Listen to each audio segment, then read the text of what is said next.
ചേർക്കുന്നോരേശുണ്ട്. കണ്ണീരു വീണാലും ഒപ്പിയെടുത്ത് തുരുത്തിയിലാക്കുന്ന നാഥനുണ്ട്. തുരുത്തി നിറയുമ്പോൾ അളമെടുത്ത് അനുഗ്രഹമേകുന്നോരേശുണ്ട്. ദൈവവചന ചിന്തകൾ കേൾക്കുന്ന എല്ലാ മാന്യ ശ്രോതാക്കൾക്കും ക്രിസ്തീയ വന്ദനം. യാക്കോബിൻ്റെ ലേഖനം 1-ാം അധ്യായം 10-ാമത് വാക്യം. ആ വാക്യം ഇങ്ങനെ വായിക്കുന്നു: ധനവാനോ പുല്ലിൻ്റെ പൂ പോലെ ഒഴിഞ്ഞു പോകുന്നവനാകയാൽ തൻ്റെ എളിമയിലും പ്രശംസിക്കട്ടെ എന്നുള്ള വചനമാണ്. യാക്കോബ് അപ്പോസ്തലൻ തൻ്റെ ലേഖനത്തിൽ 1-ാം അധ്യായം 9-10 വാക്യങ്ങൾക്കുള്ളിൽ 2 തലങ്ങളിലുള്ള ആളുകളെക്കുറിച്ച് ഓർമ്മപ്പെടുത്തുന്നുണ്ട്. 1 എളിയ സഹോദരൻ, 2 ധനവാനായ മനുഷ്യൻ.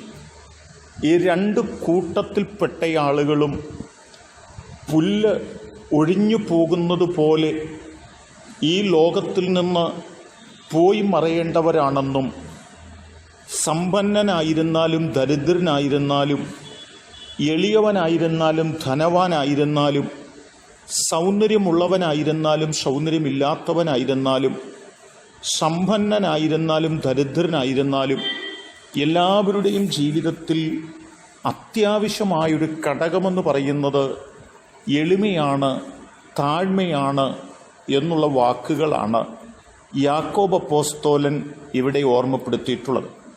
ലൂക്കോസിൻ്റെ സുവിശേഷം 16-ാം അധ്യായം 19 മുതലുള്ള വാക്യങ്ങൾ നാം വായിക്കുമ്പോൾ 2 കൂട്ടം ആളുകളെക്കുറിച്ച് അവിടെയും ഓർമ്മപ്പെടുത്തുന്നത്.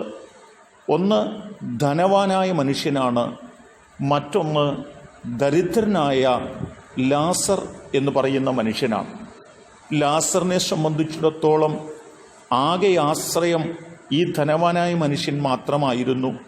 തൻ്റെ ജീവിതത്തിൽ പ്രശംസിപ്പാനായിട്ട് യാതൊന്നും ഉണ്ടായിരുന്നില്ല. പണം കൊണ്ടോ സ്വാധീനം കൊണ്ടോ സൗന്ദര്യം കൊണ്ടോ ആരോഗ്യം കൊണ്ടോ ഒന്നുകൊണ്ടും പ്രശംസിപ്പാനായിട്ട് തൻ്റെ മുൻപിൽ ഉണ്ടായിരുന്നില്ല.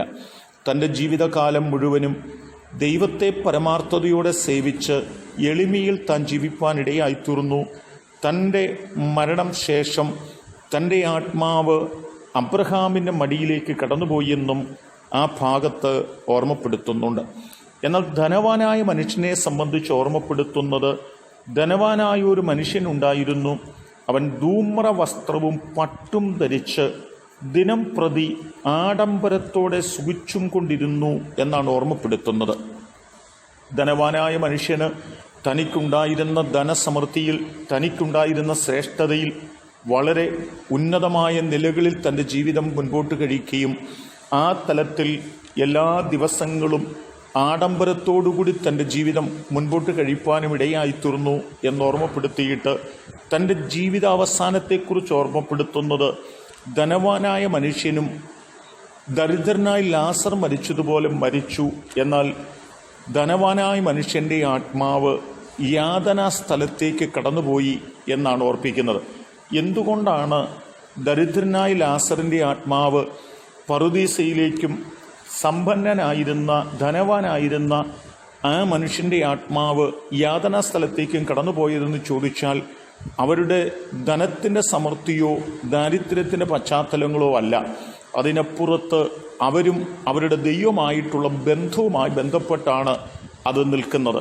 ആകയാൽ ഈ ലോകത്ത് നമുക്ക് ജീവിക്കാനായിട്ടൊരു കാലഘട്ടം ദൈവം തന്നിരിക്കെ, ഒരു പക്ഷെങ്കിൽ നമ്മൾ സമ്പന്നരായിരിക്കാം, ഒരു പക്ഷേ നമ്മൾ ദരിദ്രരായിരിക്കാം, ഒരു പക്ഷേ നമ്മൾ സൗന്ദര്യമുള്ളവരായിരിക്കാം, ഒരു പക്ഷേ നാം സൗന്ദര്യം ഇല്ലാത്തവരായിരിക്കാം, ഒരു പക്ഷേ നാം പണമുള്ളവരായിരിക്കാം, പണമില്ലാത്തവരായിരിക്കാം.